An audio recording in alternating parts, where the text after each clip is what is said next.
morning, church. It's been a while since I have did a Driving with Pastor Jay episode, but there's been some things on my heart, and I thought that I might want to make another video. I've been watching the effects of what's happening down in the Carolinas and Eastern Tennessee. I've got some folks that I know that live down in that area. Just seeing all the devastation. And I don't think that you can prepare for all of that, but I do think there are things that you can put in place. And coming from a biblical perspective, we just went through the book of Revelation not too long ago.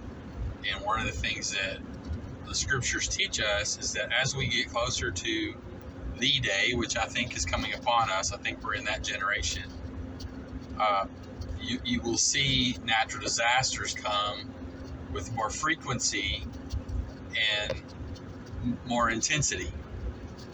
That being said, we have seen quite a bit of things happening, and there are wars and rumors of wars, and there's just so much going on around the world right now. I think it's very prudent to prepare as best as you can. Now, watching what's happening in the area of the Carolinas and Eastern Tennessee, I don't think there are a whole lot of folks that are prepared for things like this to happen. And again, I know you can't prepare for everything, but you can be prepared to a certain extent, and we can do what we can. Recently here at the church, we had what was called a Ready Church event. The KBC's got a program. They came in, talked to us. Ron Crow's the director of Kentucky Baptist Disaster Relief, and they brought them in. We had Harrison County EMS and local fire and police departments that came and kind of talked with us, and we looked at the situation for using our facility, the new facility that we've got going up there in the back that should be opened up here in the next few weeks if everything goes to plan, and using it as a resource center or a kind of a headquarters, if you will, for disaster teams to work out of in Harrison County should and when something happens, because we don't know if it's going to happen. We know things are going to happen. We've had floods here in the county. We've had tornadoes come through here. We just had the effects of a tropical storm off of a hurricane that came through. You take something like that, and it could really bring a lot of devastation to the area. And so if something in the effect happens, we would probably try to set up a center there. We've got the capabilities of hooking up a very large generator. We've got the hookups there at the church. On the new building, there are showers that are in the bathrooms. We probably have to get a shower trailer if something more drastic happened. There's a commercial kitchen and a large area to house a lot of supplies. And so we would probably try to use our church. It's central to the city as a kind of a hub, if you will, for natural disaster. Now, that being said, I think it's very important for us to be prepared at home. So the church is going to get ready as best we can. But if members of the church aren't prepared and they don't have things, then we're going to be serving them as well. And so I think I want to make some videos just to talk to you, the church, on how you can be prepared with things that you might need at your home. A lot of folks don't think about these things. I mean, what happens when the power is off for several weeks? What happens when you can't go to the grocery store and get your bottles of water or the food that you need? And so just stuff like that, I think that's very prudent of us. You look in the scriptures, Joseph was told to get the land of Egypt ready so that he could, be a place where they could support all of the nations around them. Noah was told to prepare for the flood that was about to come and destroy all the earth. And so I think it's prudent for us as the church, sorry about the sun, for us to get ready for things like this. And so I'm going to try to do a few videos, and maybe if I can, if there's something I don't know about, communications and that sort of thing, I'll try to find a few folks that are experts in there, or at least know a little something about those fields, and maybe put some videos together so we, the church, can be ready for these events and can kind of weather through them and be maybe individuals that can help our neighbors and love folks around us with the preparedness that we've already made. And so hope you look forward to these. If this doesn't affect you one way or the other, by all means, you don't have to watch the videos. I wouldn't expect you to. I will be putting them on my personal YouTube channel, and then I'll be sharing them on the church Facebook page. So if you want, you can go over to my page and subscribe to that. There's a few folks over there already. Like I said, I haven't made a video and it's been several months just because it takes a lot of time to do these, but I think these videos would warrant the time put into them to make if it helps anybody within the body of Cynthia Ann Baptist Church or folks that you might know. And so I hope you look forward to these. The first one we'll probably be doing is on some essentials that we'll need, especially that of water. And so be talking to you soon. God bless. All right, as I was talking about, one of the most essential things that we can have to be prepared as the church at our homes is this stuff right here, water. Some of the stories that I'm hearing, folks just don't even have some of the basic necessities coming out of the Eastern Tennessee and Western North Carolina. And again, you can't prepare for everything, but I think as the church we can have some stuff on hand. And so we're going to try to have that stuff there at the church in the event of a natural disaster when those things happen. But at your home, you need to have some of this. You can pick up extra case, a couple cases of these. You need at least a week's worth of water, which I think per person it figures out to like 20 gallons. So it wouldn't hurt to have several cases if this is all you can get. April and I, or I should say myself, when I wash dishes here at the house, we got a couple extra. I mean, this is an old sweet tea milk jug, and you can use milk jugs, just wash them out really good.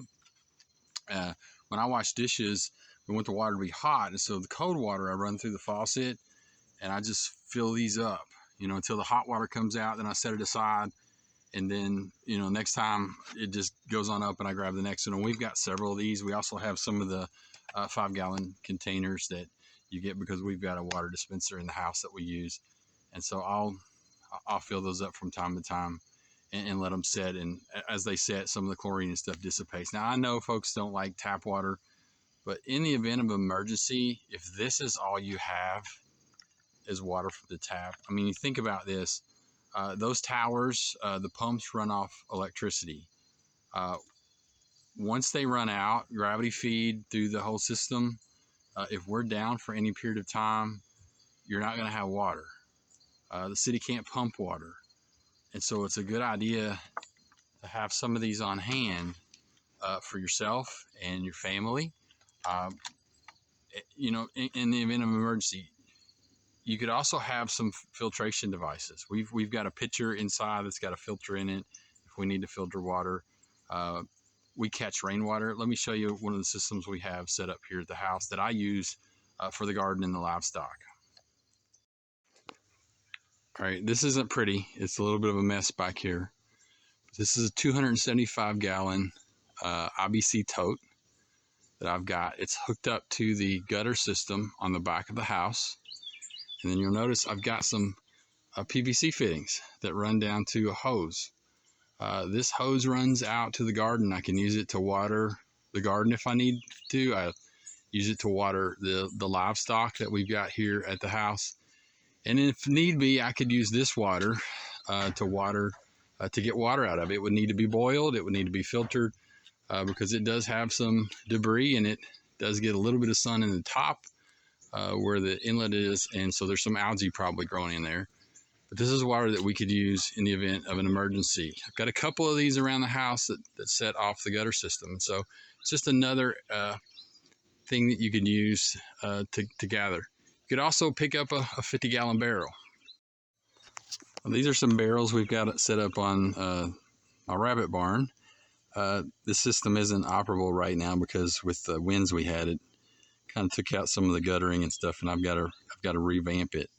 But I've got all the stuff here to hook it back up. But you can grab one of these locally. I think they're like $5 or $10, and set these barrels up for rain catchment and use that water to water your plants around your house, or you can use it for animals that are outside, or again, if need be, this would be the ideal thing to catch some water that you could boil and filter. And also, you can use this water, flush your toilet. A lot of folks don't think about that system. We've got a drain fill system here at the house. Most of you in town have city water.